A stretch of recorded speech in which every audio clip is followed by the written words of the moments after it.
You're going to want to listen to the show beginning to end, all 3 hours. When you're done, you're going to say, I hope, I think, I'm glad I did. When's the last time the Democrats complained about tariffs placed on our products and services, driving up costs of consumer goods to us, Mr. Producer? Isn't that interesting, America? I mean, they don't complain about China's tariffs. They don't complain about Canada's tariffs. They don't complain about Mexico's tariffs. Now, keep something in mind. I'm not a tariff, pom-pom guy. I'm just not. But I want to go through some of this with you folks. Let's begin here. We want to give a hat tip. We want to do things right, Mr. Producer, to Maze, M-A-Z-E on X. I have no idea who Maze is, but Maze is quite good, I understand. Here's Chuck Schumer. 7 years ago. 7 years ago. Hat tip Maze. Cut 2, go. Look, I think the president's doing the right thing. China has been taking advantage of us for two decades. They're stealing our intellectual property, which means stealing our good-paying jobs. And I, frankly, am closer on this issue, not on many, but on this issue with President Trump than I was with Presidents Bush or Obama, because they did nothing to tell China off. Now, China, of course, will respond. But if they know we're strong and we're not going to back off, they will back off. They have far more to lose than we do. They have a $300 billion trade surplus with us. So I'm looking out, number one, for jobs. If General Electric moves jobs to China, they're not unhappy, but my New York workers in Schenectady are unhappy. And so you can't let the international business companies who don't give a hoot about where their factories are govern this. You have to do what's good for the American worker. Very interesting, isn't it, America?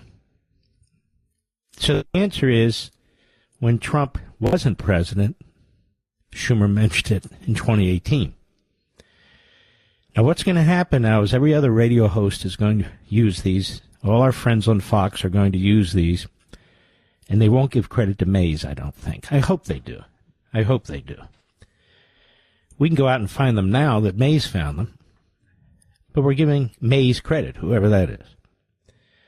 Here's Nancy Pelosi on the floor in the House, 1996. 1996. Cut 3, go. In terms of tariffs, I think it's interesting to note that the average U.S. MFN tariff on Chinese goods coming into the United States is 2%, whereas the average Chinese MFN tariff on U.S. goods going into China is 35%. Is that reciprocal? On exports, China only allows certain industries into China, of U.S. Industries into China, and therefore only 2% of U.S. exports are allowed into China. On the other hand, the U.S. allows China to flood our markets with a third of their exports, and that'll probably go over 40%, and it's limitless because we have not placed any restriction. In terms of jobs, this is the biggest and cruelest hoax of all. Not only do we not have market access, not only do they have prohibitive tariffs, not only are our exports not let in very specifically, but China benefits with at least 10 million jobs from U.S.-China trade. The president in his statement requesting this special waiver said that China trade supports 170,000 jobs in the United States, 170,000 jobs, whereas our imports from China support 10 million jobs at least. Mm-hmm. Now,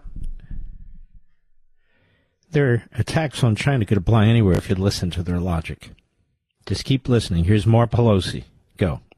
Now, if you take a country the size of China with the very cheap, and in some instances, slave labor, the lack of market access, the rip-off of our intellectual property, the transfer of technology, a country that is not willing to play by the rules in any respect in this trade relationship, you have a serious threat not only to our relationship, but to the industrialized world. And if there's one message that I want our colleagues to understand today and our constituents is that on this day, your member of Congress could have drawn the line to say to the President of the United States, Do something about this U.S.-China trade relationship that is a job loser for the United States.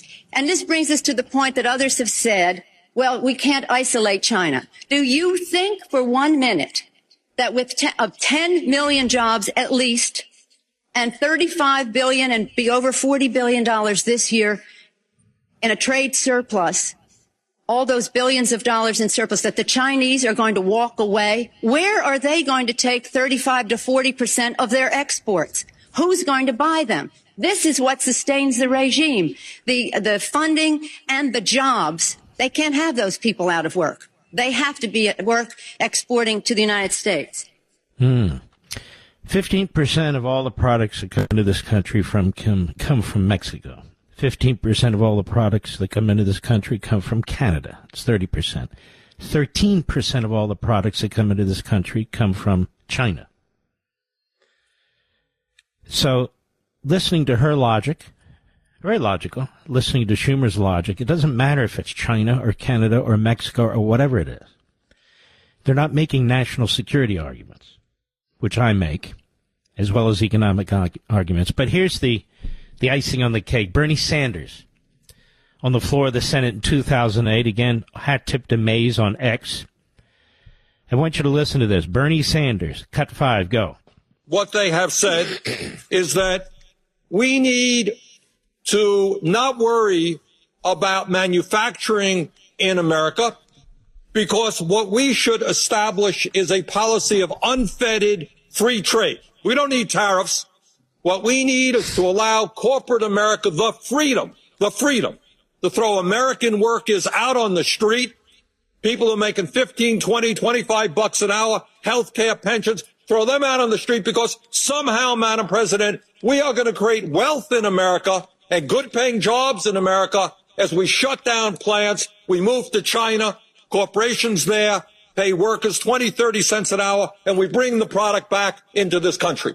And anyone who goes shopping in a mall knows how difficult it is today to find the product made in America. But that is the philosophy. And I have to say, in that regard, the champion, and he is honest on this one. Senator McCain has been criticized recently for not being the most honest candidate we have seen in terms of his ads and so forth. He has been honest on this one. He is the lead advocate of unfettered free trade. And that's an also important part of this right-wing ideology, that it is good for America that corporations can go to China and bring products back into this country. So where are these people today? If this is what they believed 2008, 1996, in 2018. Where are they today? Where's Schumer, Pelosi, Sanders today? They're nowhere. They're nowhere. Now, when we come back, I want to do a little history lesson. I'm going to tell you where I come down on this. Again, I'm not a big tariff guy, but I'm stepping back and I'm analyzing this, and I'm looking at this, and I'm listening to these people. And because we played it, and you'll see tomorrow yourselves, if not earlier, if not tonight, on some of the shows, they will play these videos. We play the audio of the video, because it is radio after all. We're happy to do the research for them, and Mr. Mays did the research for everybody. And we give him attribution. Maybe it's a her.